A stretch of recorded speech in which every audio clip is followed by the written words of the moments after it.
Welcome back to my channel. Jangan lupa like, share, dan tekan loncengnya. Dadah.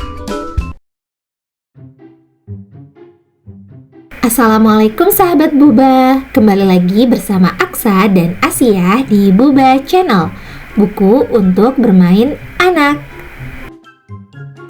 Pada video Buba Channel kali ini, Aksa dan Asia berkunjung ke Museum Gedung Juang 45 Bekasi. Museum ini berlokasi di Jalan Sultan Hasanuddin nomor 39, Setiadharma, Kecamatan Tambun Selatan, Kabupaten Bekasi, Jawa Barat. Sebelumnya, museum ini dikenal dengan nama Gedung Juang 45 atau Gedung Tinggi. Museum Gedung Juang Bekasi saat ini menjadi pilihan wisata sejarah menarik yang wajib kamu kunjungi, karena pemerintah mendesain semua fasilitas di dalamnya berbasis digital. Gedung Juang Bekasi ini dibangun di lahan seluas 13.900 meter persegi. Awalnya, Gedung Juang ini dibangun oleh seorang bangsawan Cina pada tahun 1900. Yang mana tempat ini dijadikan untuk memantau perkebunan dan pertanian oleh sang pemilik. Ketika zaman penjajahan Belanda, Gedung Juang ini beralih fungsi menjadi benteng perjuangan dan pertahanan rakyat Indonesia.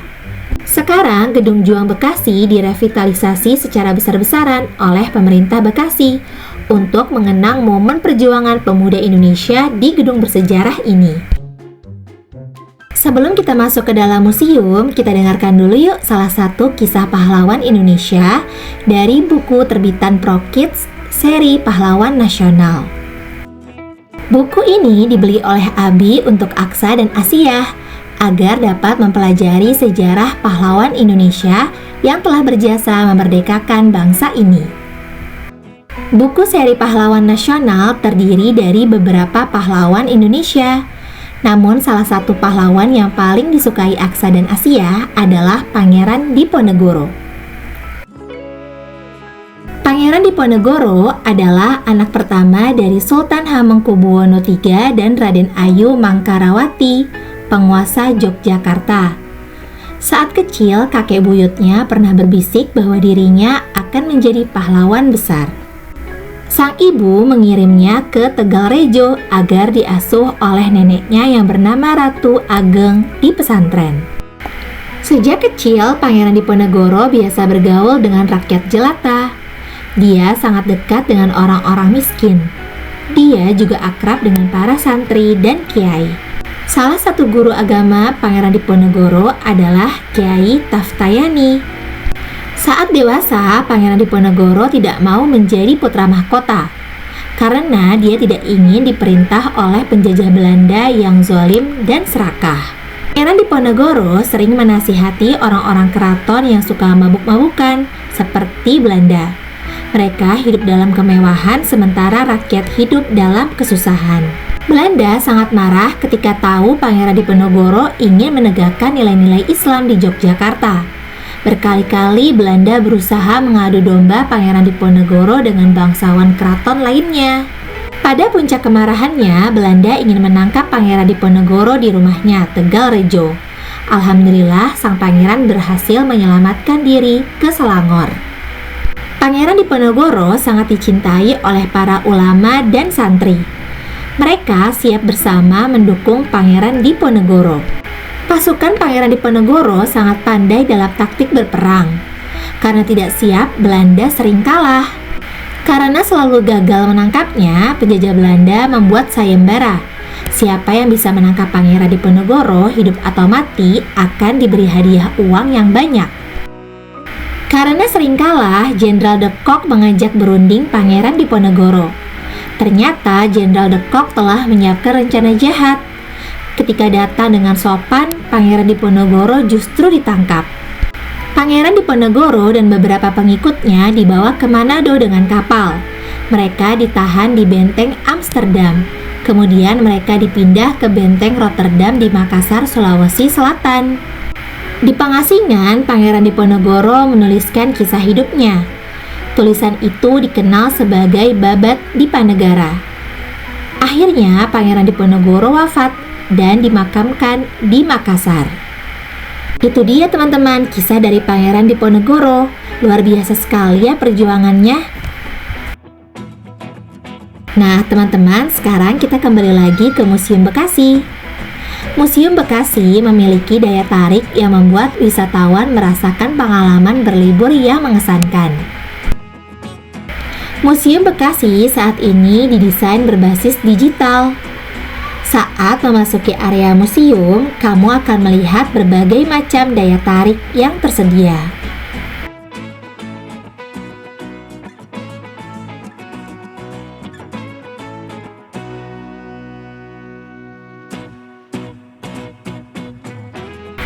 Ruangan pertama yang kamu bisa lihat adalah ruang sejarah Bupati Bekasi dari masa ke masa, lengkap dengan foto dan videonya. Museum Bekasi mengusung konsep museum digital yang diharapkan menjadi daya tarik baru bagi masyarakat Bekasi ataupun luar Bekasi. Bangunan Museum Bekasi memiliki 2 lantai. Lantai bawah menyajikan sejarah Kabupaten Bekasi dari masa ke masa dengan mengusung tampilan teknologi digital modern. Sedangkan di lantai atas terdapat sebuah bioskop. Area depan gedung sangat luas, terdapat taman, kolam yang luas, dan area parkir. Pada saat kami berkunjung ke Museum Bekasi, kami tidak membayar tiket teman-teman, karena masih gratis. Jadi teman-teman yang ingin berkunjung ke museum ini, langsung saja segera datang.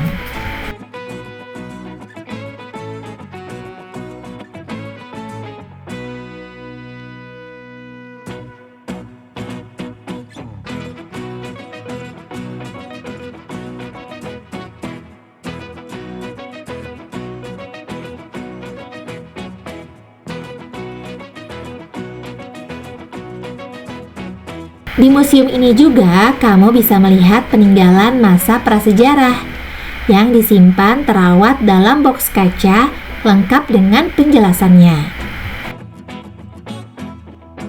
Di dalam museum digital ini terdapat berbagai cerita sejarah, seperti sejarah Kerajaan Tarumanegara yang sudah didesain secara digital. Kamu akan takjub dengan setiap spot yang ada di museum ini.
Di museum ini juga terdapat berbagai macam permainan edukasi sejarah berbasis digital.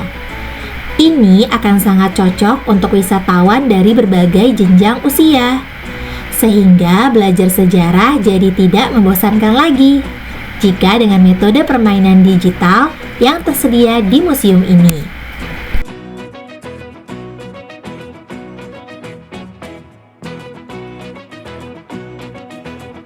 Sekarang kita naik ke lantai 2 ya teman-teman. Ada apa kira-kira di lantai 2? Yuk sama-sama kita saksikan. Setelah sampai di lantai 2, kita disajikan dengan reklame perjalanan sejarah VOC di Indonesia.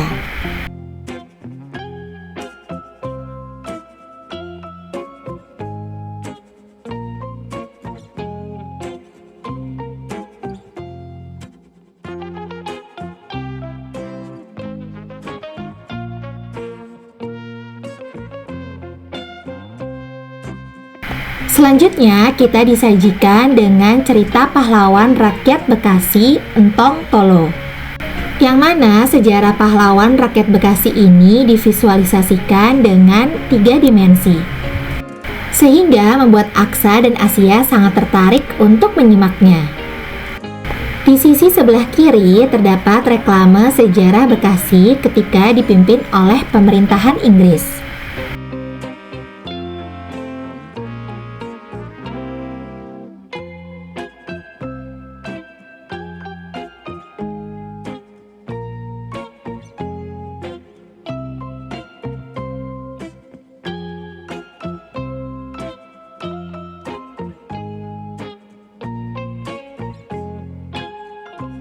Selain itu, di lantai 2 terdapat sinema 3 dimensi yang menampilkan perjuangan pahlawan rakyat Bekasi.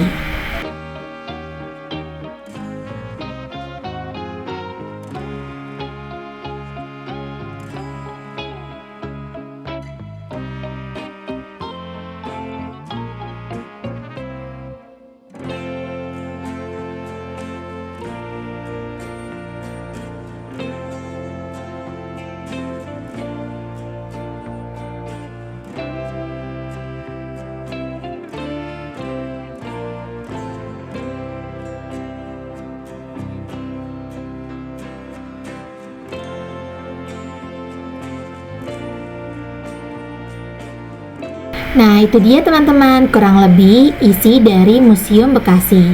Selain itu, di Gedung Juang Bekasi ini juga terdapat fasilitas lain selain museumnya, yaitu ada area parkir, toilet, musola, digital library, toko merchandise, gedung teater, dan juga permainan edukasi sejarah 3 dimensi atau digital.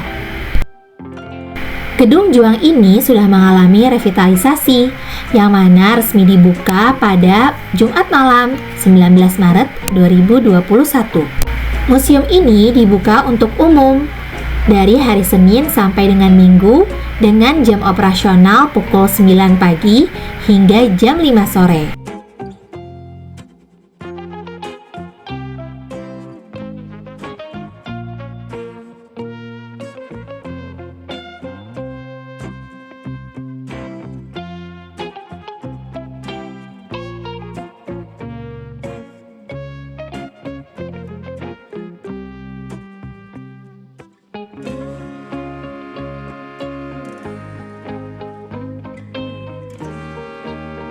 Masih di dalam area Gedung Juang 45, terdapat restoran atau tempat makan yang bisa teman-teman kunjungi apabila teman-teman ingin beristirahat sejenak.